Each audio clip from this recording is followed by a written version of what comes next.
want a ticket straight to them pearly gates.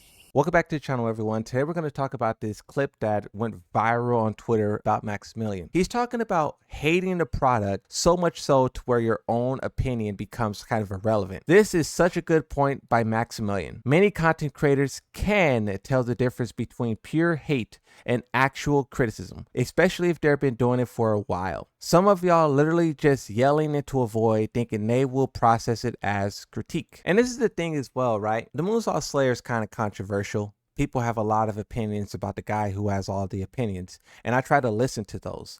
But it's times where I could tell when someone's just hating and they'll never stop versus when someone's actually trying to give real criticism. But a lot of the times when I look into my comment section, it's very hard to tell whether or not it's just a joke or it's like actual hatred. In the same way that we make content and we see people react to our shit, you get people that are just purely negative and you're like, damn, just a hater. I will never get them on my side. I can write that bitch a check for $1,000. Their opinion would not change. This point is pretty interesting as well, because there's been a lot of people like that who I've experienced where they like really hate my guts. And like, if you try to reason with them, if you try to like understand it, they just won't care. They'll just be like, nope, I hate you and it's nothing you could do about it. So in the same way, developers look at the big haterade content for a lot of games and go like, that's not our core audience. That message doesn't actually matter. This is an important point as well. Harada said that the hatred for season 2 is bigger than it seemed. And when he said that, a lot of players got upset, but it's kind of true. The player count for Tekken 8 is high. A lot of people are silently enjoying it. The people who do dislike it is a vocal minority, but at the same time, they hate it for a very specific reason. Developers look at the big haterade content for a lot of games and go like, that's not our core audience. That message doesn't actually matter. We don't need to appeal towards them.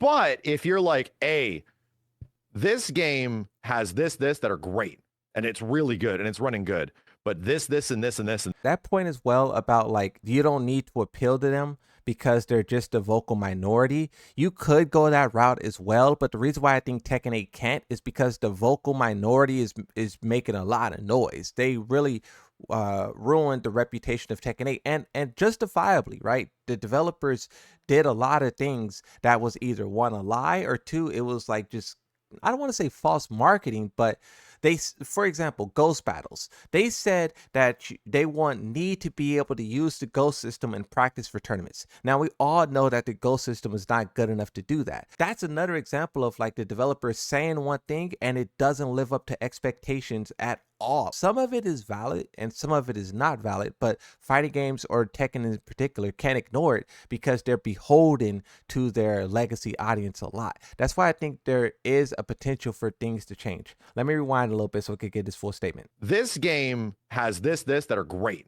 and it's really good, and it's running good.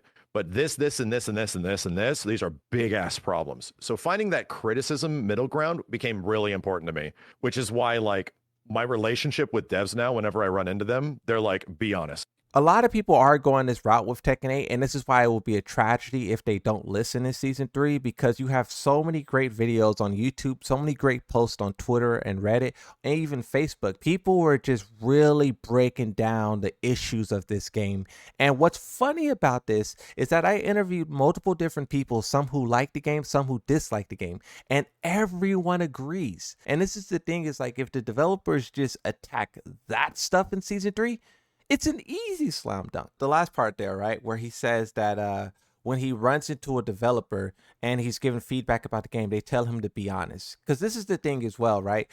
I feel like we've seen this happen with like Mortal Kombat and stuff, where like they give content creators exclusive access and then they just glaze the game. They say, this is the greatest game ever. This is amazing. I got early access with this game. It's fire. And then when the game releases, the players get their hands on it and they're like, this game is trash. I don't know if those guys say that because they genuinely feel that way, or if they say that because they're afraid of ruining their reputations with the developers. And you can even make a comparison with Tekken as well, where Rip was famously against the way that law was done in Season 2, and as a result they pulled him off the commentary staff. And that's the thing, is like, when you try, even when the developers want feedback, they may not want feedback from you. The story that was created on Twitter says, Maximilian Dude calls for substance over hate in gaming feedback. Thank you for subscribing. In resurfaced clip from Brian's F Trash Talk podcast, gaming veteran Maximilian Dude compares toxic comments on content to players' rants aimed at developers, urging fans to offer specific fixes instead of vague hate. That's the thing too. When people hate me specifically, I try to ask those guys, what is it that I'm doing wrong? Like explain it so I can do better.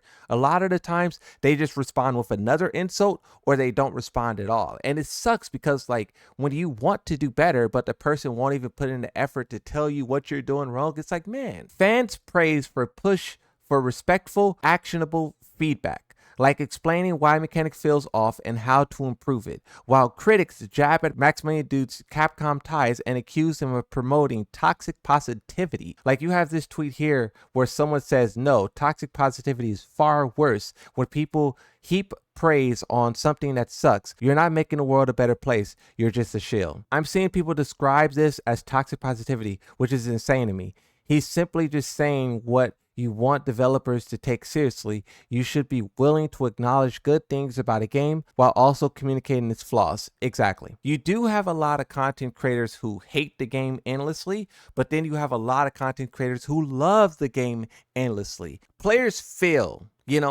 I'm not the best. I don't understand all of the punishment, all the stepping, all the crouching, but I was able to love Tekken 7, and it'd be my favorite game ever, right? Top 5. And then why don't I have that same type of feeling for Tekken 8?